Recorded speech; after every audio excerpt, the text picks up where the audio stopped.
Sir Wilfrid Laurier. À propos de l'entente anglo-française, l'esprit des temps unis, c'est que la mer sépare. Lamartine.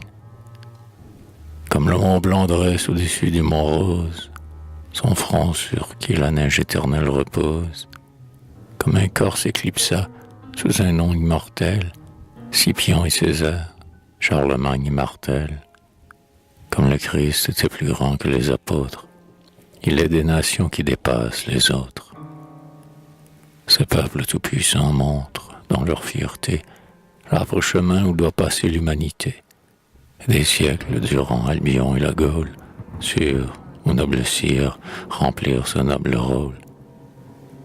Mais, hélas, bien souvent l'aveugle ambition, elle pénètre même au cœur du vieux lion, bientôt prise les deux guides incomparables. Oui, bien souvent de l'Inde au pays des érables, des bords de la Baltique aux remparts de Toulon, de Jeanne d'Arc la Grande au grand Napoléon, l'Angleterre inlassable et la France invincible marièrent leur sang dans un hymen horrible et mal plaquaient de Nain, Azincourt, Orléans, Fontenoy, Waterloo, qui vichoirent les géants, sont des noms qui, malgré tout leur lustre de gloire, feront toujours verser des larmes à l'histoire.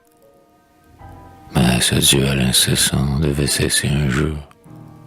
La haine n'est pas plus durable que l'amour. La tempête finit par refermer ses ailes. Les guerres des titans ne sont pas éternelles. Et comme les deux preux Olivier et Roland, après s'être livrés plus d'un combat sanglant, au bord du Rhin ému de leur coup téméraire, d'un même élan du cœur s'écriait « Soyons frères !» Las de porter l'armure et de se menacer, les deux peuples rivaux viennent de s'embrasser. Embrassement superbe, étreinte grandiose, devant cette union digne d'apothéose, devant ce geste auguste et qui dit « Plus de sang », la vieille Europe fait un rêve éblouissant. Et sous un ciel serein, d'où la clarté ruisselle, elle voit rayonner la paix universelle, renverser les remparts, briser les fers maudits, s'éteindre des enfers, briller des paradis.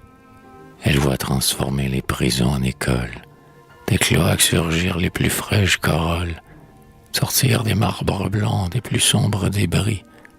Jamais rêve plus doux n'a bercé les esprits, jamais peuple n'ont fait espérer à la terre ce que lui donneront la France et l'Angleterre. L'Angleterre, au milieu de l'océan fécond, elle se dresse avec un arc-en-ciel au front, et, malgré l'éternel brouillard qui l'enveloppe, des feux de sa puissance elle éblouit l'Europe. Et le soleil qui meurt pour les plus hauts sommets, sur ces plages sans fin ne se couche jamais. Au sein des grandes eaux, elle ressemble au phare, devant qui l'ombre fuit le vautour s'effare, et ses vaisseaux, nombreux comme les alcyons, au vent de tous les cieux ouvrent leurs pavillons.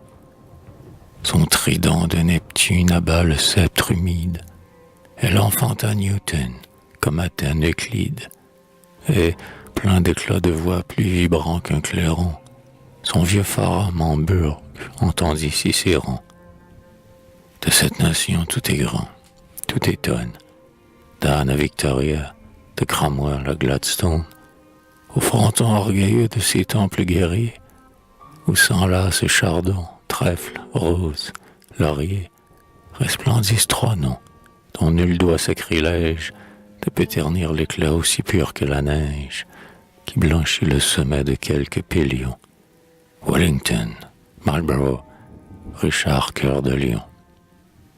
Comme l'or et l'argent forment un alliage qui des ans obstinés déconcerte l'outrage, comme dans l'océan se confondent les eaux, des rivières, des lacs, des sources, des ruisseaux. 20 peuples, réunis sous la même bannière, ont créé cette race aussi mâle qu'altière, race qui mit toujours des saints et des héros. Riche par les trésors qui lui portent les flots, puissante par l'épée et noble par la lyre, Comme la Grèce Échille, Albion eut Shakespeare. Chez elle, la justice a les ampleurs des mers, d'où montent les hurrahs de ces marins si fiers. De la moisson du Christ, elle défend les gerbes, et du pli triomphal de ses drapeaux superbes, gonflés de l'âpre vent du gouffre illimité, tombe tout privilège et toute liberté. La France, elle, la France, elle a toujours l'étoile, vers qui le genre humain oriente sa voile, et de ses alliés, qu'un même rêve uni, les nœuds resteront forts comme l'âpre granit des côtes de Bretagne et des côtes d'Irlande. Et pourquoi ces enfants des flots et de la lande, par jour au passé, briseraient-ils ces nœuds? Ce passé n'a-t-il pas des racines en eux? Tous deux ont hérité de la valeur kémerique. La douce Normandie et la rue d'Armorique ont allumé l'éclair qui brille en leur regard. Des mêmes trois couleurs sont teints leurs étendards. Le même orgueil serein illumine leur face. Un étroit bras de mer seul sépare les races, dont le sang est aussi généreux, aussi pur. Et si l'onde déploie entre elles son azur, c'est pour que leur palais, leur fière citadelle, y mirent aujourd'hui leurs ombres fraternelles, et qu'un nouvel Éden s'y reflète demain.